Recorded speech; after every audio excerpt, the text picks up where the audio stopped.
नमस्कार ताईनो, या व्हिडिओच्या माध्यमातून आज आपण महत्त्वाची माहिती पाहणार आहोत। व्हिडिओमध्ये तुम्ही व्हिडिओ शेवटपर्यंत पहा आणि पहिल्यांदा तुम्ही चॅनलवरती आला असाल तर चॅनलला सबस्क्राइब करून घ्या। सबस्क्राइब करायला पैसे लागत नाही। सबस्क्राइब आणि बेल आयकॉन प्रेस करून ठेवा। वेळोवेळी कोणत्याही अपडेट असेल तुम्हाला वेळोवेळी तुमच्या मोबाईलमध्ये नोटिफिकेशन येऊन जाईल। चला तर आपण व्हिडिओ सुरू करूया। काम करणाऱ्या हजारो कर्मचाऱ्यांना भविष्य निर्वाह निधी म्हणजे EPF आणि पेन्शन योजना लागू करण्याचा आदेश देण्यात आला आहे। हा निर्णय विशेष म्हणजे पुणे जिल्हा परिषदसाठी लागू करण्यात आला असून तब्बल 1084 कोटी रुपये जमा करण्याचा आदेश देण्यात आला आहे। या निर्णयामुळे महाराष्ट्रातील लाखो कर्मचाऱ्यांसाठी मोठी आशा निर्माण झाली आहे। म्हणून हा व्हिडिओ शेवटपर्यंत नक्की पहा, कारण यात आपण जाणून घेणार आहोत EPF म्हणजे काय, हा निर्णय नेमका कोणासाठी आहे, अंगणवाडी सेविका आणि मदतनीस यांना फायदा कसा होणार, महाराष्ट्रात हा नियम लागू होईल का। 7 मार्च रोजी पुण्यात एक महत्त्वाची माहिती पत्रकार परिषद देण्यात आली आहे। प्रादेशिक भविष्य निर्वाह निधी आयुक्त अमित वरिष्ठ यांनी एक मोठा निर्णय दिला आहे। या निर्णयानुसार पुणे जिल्हा परिषद काम करणाऱ्या सुमारे 9015 कर्मचाऱ्यांना EPF आणि पेन्शन योजना लागू करावी लागणार आहे, असे या परिषदेमध्ये म्हटलं आहे। यामध्ये खालील कर्मचारी समाविष्ट आहेत: अंगणवाडी सेविका, अंगणवाडी मदतनीस, आशा कर्मचारी, अर्धवेळ परिचारिका।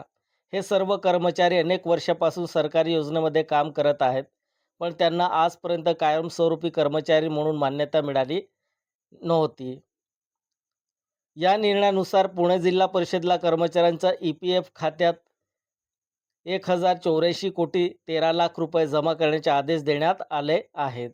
ही रक्कम खालीलप्रमाणे असेल: कर्मचारी योगदान, नियोक्ता योगदान आणि व्याज।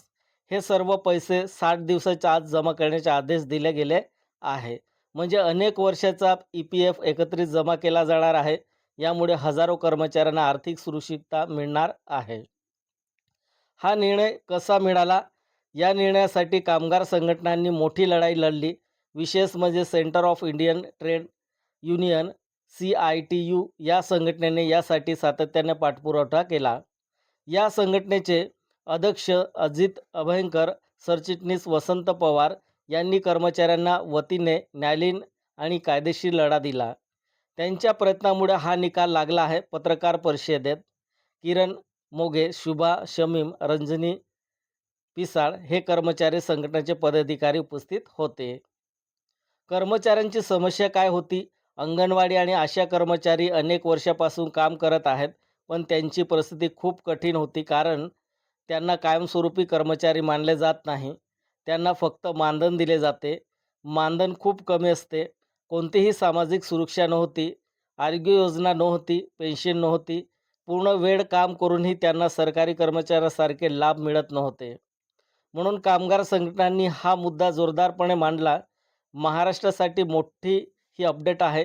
हा निर्णय फक्त पुणे जिल्ह्यासाठी असला तरी त्यांचा परिणाम संपूर्ण महाराष्ट्रावर होऊ शकतो, कारण महाराष्ट्रात लाखो अंगणवाडी सेविका आणि मदतनीस, आशा कर्मचारी काम करत आहेत।